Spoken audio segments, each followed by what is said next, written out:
And thanks for staying with us. I'm Courtney Johns. Emily Flores has the day off today. Salt Lake search and rescue crews say they're getting an overwhelming amount of calls about hikers out in the heat getting dehydrated.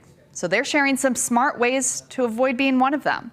ABC4's Kayla Bagley has our story.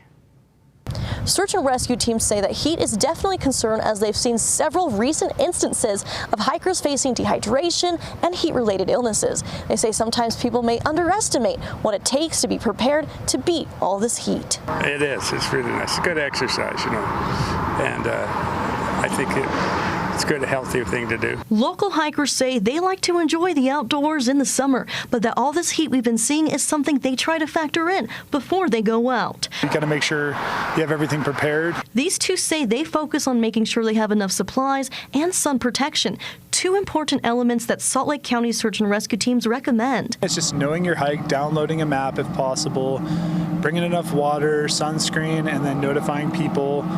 Also, like, there's some hikes that are just not appropriate for the heat as well. Just knowing, hey, if you're going to go on like a 10-mile hike, you know, is this the right time to do that kind of hike? Rescue teams say it's smart to think ahead like this, as they've been seeing hikers impacted by all this heat. We've seen definitely an increase in ankle injuries and exposure to the heat coming off the big winter. Just a few days ago, teams were called out for a dehydrated hiker and his dog on Grandeur Peak. Unfortunately, the dog did not make it.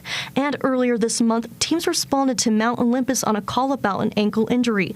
Along the way, they found other hikers that also needed help. And we started encountering more and more people on the trail that were hot and dehydrated.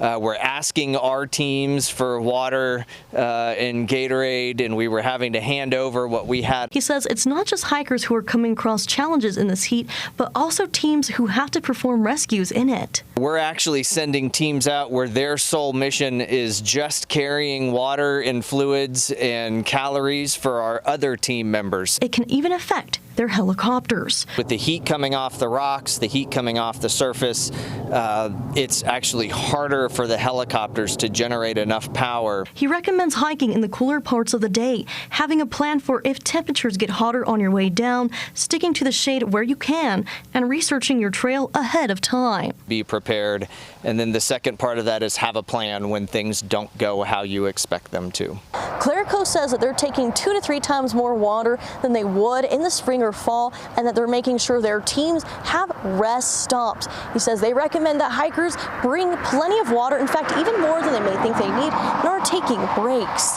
Reporting from the mouth of Big Cottonwood Canyon, Kayla Bagley, ABC4 News.